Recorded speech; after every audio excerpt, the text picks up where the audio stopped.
నమస్కారం ఫ్రెండ్స్, ఈరోజు మనం 10వ తరగతి టెక్స్ట్ బుక్ నుండి 13వ పాఠం 14వ పాఠం ప్రపంచ యుద్ధాల మధ్య ప్రపంచం ఈ యొక్క అంశాన్ని అకాడమిక్ టెక్స్ట్ బుక్ నుండి పరిశీలించి ఈ లెసన్ నేర్చుకుందాం.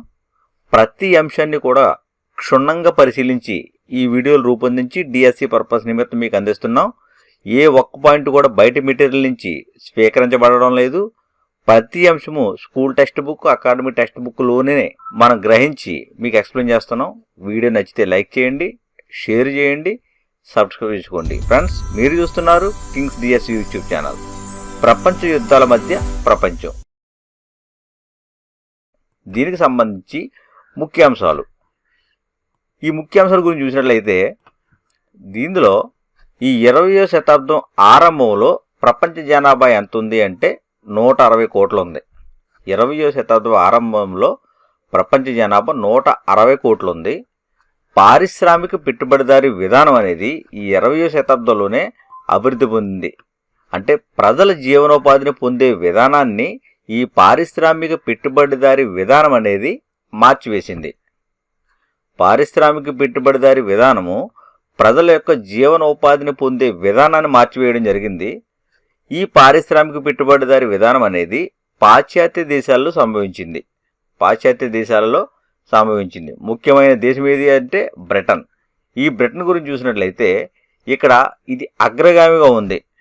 పారిశ్రామిక పెట్టుబడిదారీ విధానంలో బ్రిటన్ అగ్రగామిగా ఉండేది. ప్రపంచమంతా కూడా వలస విధానాన్ని ఈ బ్రిటన్ దేశమే విస్తరింపజేసింది.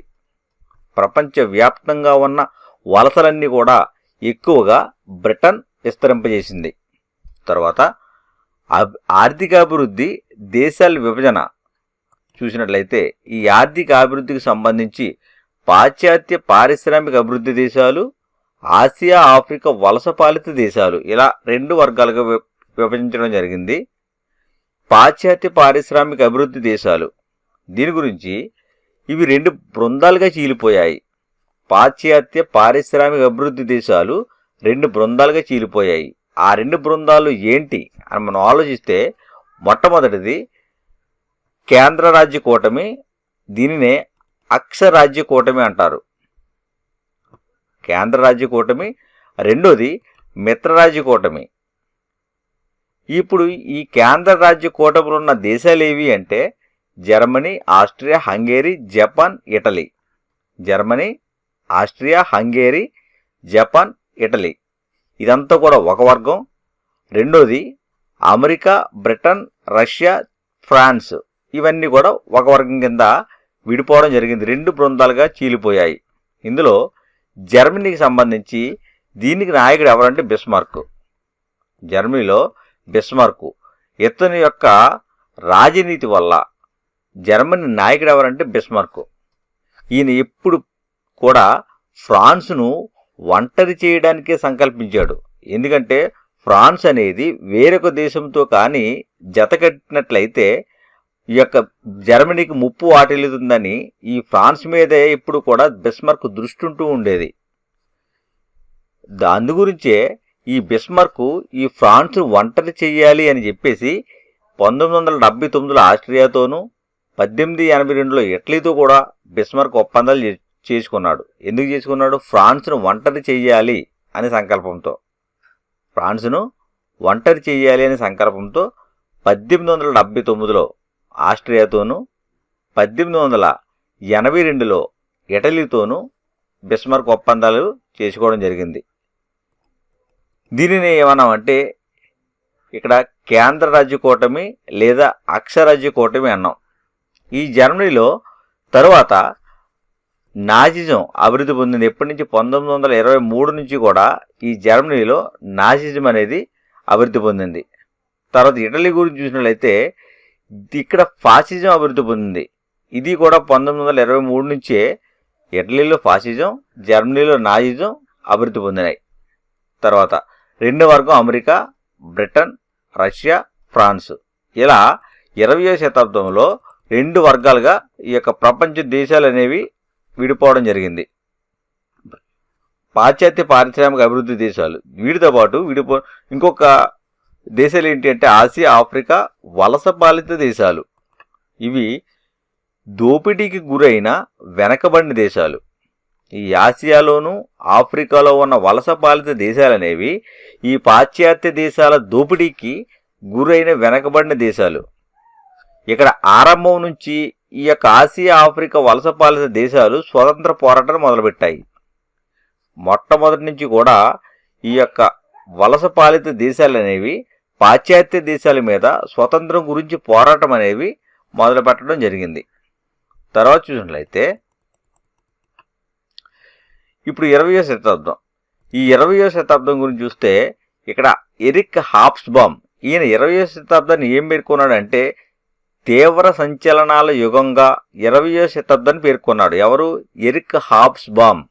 ఎరిక్ హాబ్స్బామ్ ఈయన 20వ శతాబ్దాన్ని తీవ్ర సంచలనాల యుగం అని పేర్కోవడం జరిగింది. అంతేకాకుండా ఈ 20వ శతాబ్దాన్నే ప్రయోగాల కాలం అని కూడా అన్నారు. ఏమన్నారంటే ప్రయోగాల కాలం అంటే తీవ్ర సంచలనాల యుగమని, ప్రయోగాల కాలమని, ఎన్నో ఆశలు, ప్రయోగాలు, ప్రమాదకర పరిణామాలు సమ్మేళనమే ఈ 20వ శతాబ్దం అని పేర్కోవడం జరిగింది. 20వ శతాబ్దాన్ని ఎలా పేర్కొన్నారంటే ఎన్నో ఆశలు, ప్రయోగాలు, ప్రమాదకర పరిణామాల సమ్మేళనమే ఈ 20వ శతాబ్దం అని, అంతేకాకుండా ఇది ప్రయోగాల కాలమని, తర్వాత ఎరిక్ హాబ్స్బామ్ అయితే తీవ్ర సంచలనాల యుగమని పేర్కోవడం జరిగింది.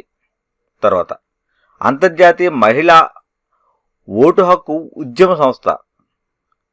ఈ యొక్క 20వ శతాబ్దంలో ఏర్పడిన ఒక సంస్థ ఏదంటే అంతర్జాతీయ మహిళా ఓటు హక్కు ఉద్యమ సంస్థ. దీని లోగో ఏంటంటే చేతితో తక్కెడ పట్టుకున్న యువతి. చేతితో తక్కెడ పట్టుకున్న యువతి. 1914న ఈ యొక్క అంతర్జాతీయ మహిళల ఓటు హక్కు ఉద్యమ సంస్థ అనేది ఏర్పడింది. అంతర్జాతీయ మహిళల ఓటు హక్కు ఉద్యమ సంస్థ ఎప్పుడు ఏర్పడిందంటే 1914 సంవత్సరంలో ఏర్పడింది. తర్వాత ప్రపంచ యుద్ధాలు. ఈ ప్రపంచ యుద్ధాల గురించి చూసినట్లయితే ముఖ్యంగా 2 ప్రపంచ యుద్ధాలు జరిగాయి.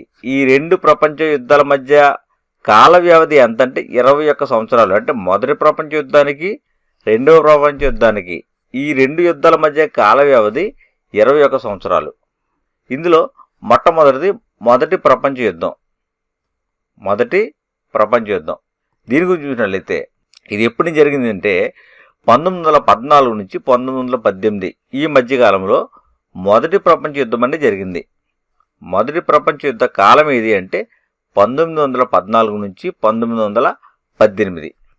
దీనికి సంబంధించి సాయుధ శాంతి అంటారు. ఈ సాయుధ శాంతి అంటే అసలు ఏంటి అంటే ఈ 20వ శతాబ్దంలో 1914 సంవత్సరం, ఈ 1914 సంవత్సరం వరకు కూడా అన్ని దేశాలు కూడా శాంతియుతంగా ఉండడానికి ప్రయత్నం చేశాయి. అన్ని దేశాలు కూడా శాంతియుతంగా ఉండాలి, యుద్ధం గట్ట లేకుండా ఉండాలని చెప్పి ప్రయత్నాలు చేశాయి. ఇలాంటి ప్రశాంతంగా ఉన్న స్థితిని సాయుధ శాంతి అని పేర్కొన్నారు. 1914 అంటే మొదటి ప్రపంచ యుద్ధం ప్రారంభం అయ్యే వరకు కూడా అన్ని దేశాలు కూడా శాంతిగా ఉండాలి అని ఒక నిర్ణయాన్ని తీసుకోవడానికి ప్రయత్నం చేశాయి.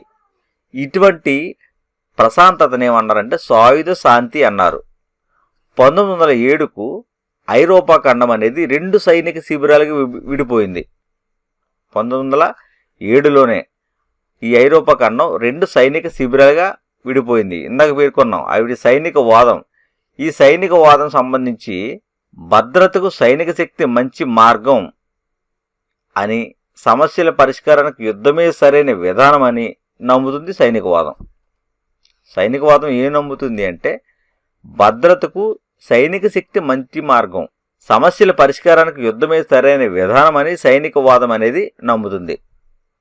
1880 నుంచి 1914, 1880 నుంచి 1914 ఇక్కడ 6 ప్రధాన దేశాలు ఉన్నాయి. ఈ 6 ప్రధాన దేశాలు ఏంటి అంటే Germany, Russia, Austria, Italy, France, Britain. ఈ 6 ప్రధానమైన దేశాలకు వీటి సైనిక ఖర్చు ఎంత అంటే 300% పెరిగింది. Germany, Russia, Austria, Italy, France, Britain వీటి సైనిక ఖర్చు అనేది 300% అనేది పెరిగింది. ఇక్కడ 132 మిలియన్ పౌండ్ల నుండి 397 మిలియన్ పౌండ్లకు ఖర్చు పెరిగింది. ఈ దేశాల యొక్క సైనిక ఖర్చు 132 మిలియన్ పౌండ్లు ఉండేది. ఈ 132 మిలియన్ పౌండ్ల నుంచి 397 మిలియన్ పౌండ్లు ఖర్చు అనేది పెరిగింది.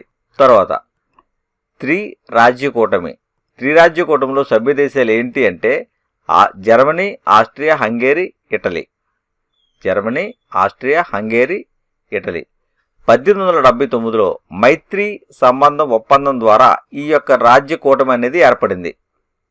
మొట్టమొదటిగా జర్మనీ, ఆస్ట్రియా, హంగేరీ ఈ 3 ప్రాంతాలు కూడా 1879లో మైత్రి సంబంధ ఒప్పందం ఏ దేశాల మధ్య జరిగింది అంటే జర్మనీకి, ఆస్ట్రియాకి, హంగేరీకి మధ్య జరిగింది. మైత్రి సంబంధ ఒప్పందం 1879 మైత్రి సంబంధ ఒప్పందం ఏ దేశాల మధ్య జరిగింది? Germany, Austria, Hungary. తర్వాత ఇటలీ జాయిన్ అయింది. ఇది ఎప్పుడు? 1882లో సభ్యత్వం తీసుకుంది. అంటే 3 సంవత్సరాల తర్వాత. మైత్రి సంబంధ ఒప్పందం జరిగి 3 సంవత్సరాలు అయిన తర్వాత ఇటలీ జాయిన్ అయింది. 1882లో జాయిన్ అయింది. 1890లో బిస్మార్క్ గద్దె దిగిపోయాడు. బిస్మార్క్ జర్మనీ నుంచి గద్దె దిగిపోయాడు. ఎప్పుడు? 1890లో. త్రిరాజ్య మిత్రకూటమి. ఈ త్రిరాజ్య మిత్రకూటమిలో సభ్య దేశాలు చూసినట్లయితే ఫ్రాన్సు, రష్యా, ఇంగ్లాండ్. ఈ ఫ్రాన్సు, రష్యా 1894లో ఫ్రాంకో ప్రషియన్ మిత్రకూటమిగా ఏర్పడ్డాయి. ఫ్రాన్సు, రష్యా దేశాలు రెండు కూడా 1894లో ఫ్రాంకో ప్రషియన్ మిత్రకూటమిగా ఏర్పడ్డాయి. తర్వాత ఇంగ్లాండ్ కూడా వీటితో జాయిన్ అయింది. సౌహార్ద్రపూరిత ఒప్పందం ద్వారా చేరింది. ఈ ఇంగ్లాండ్ అనేది సౌహార్ద్రపూరిత ఒప్పందం ద్వారా చేరింది. 1815 వాటర్లూ యుద్ధం. 1815 వాటర్లూ యుద్ధం తర్వాత దూరంగా ఉండే విధానాన్ని అనుసరించిన దేశం ఏదంటే ఇంగ్లాండ్. 1815 వాటర్లూ యుద్ధం తర్వాత దూరంగా ఉండే విధానాన్ని అనుసరించిన దేశం ఇంగ్లాండ్. వలస ప్రయోజనాలకు భంగం కలిగినప్పుడు రాజకీయాలలో అప్పుడప్పుడు జోక్యం చేసుకుంటూ ఉండేది అంతే. ఇంగ్లాండ్ అనేది ఎప్పుడైనా కానీ వలస ప్రయోజనాలకు భంగం కలిగినప్పుడు రాజకీయాల్లో అప్పుడప్పుడు జోక్యం చేసుకునేది ఇంగ్లాండ్. తర్వాత సంపూర్ణ ఏకాకితనం లేదా స్ప్లెండిడ్ ఐసోలేషన్ అని పేర్కొన్నారు. సంపూర్ణ ఏకాకితనం అంటే వలస ప్రయోజనాలకు భంగం కలిగినప్పుడు మాత్రమే రాజకీయాల్లోకి వచ్చేది ఇంగ్లాండ్. మిగతాప్పుడు తటస్థంగా ఉండేది. దీన్ని ఏమన్నారంటే సంపూర్ణ ఏకాకితనం లేదా స్ప్లెండిడ్ ఐసోలేషన్ అని పేర్కోవడం జరిగింది. దీనినే మహాజ్వాల వేర్పాటు విధానం అని పేర్కొన్నారు. మహాజ్వాల వేర్పాటు విధానం అని పేర్కోవడం జరిగింది.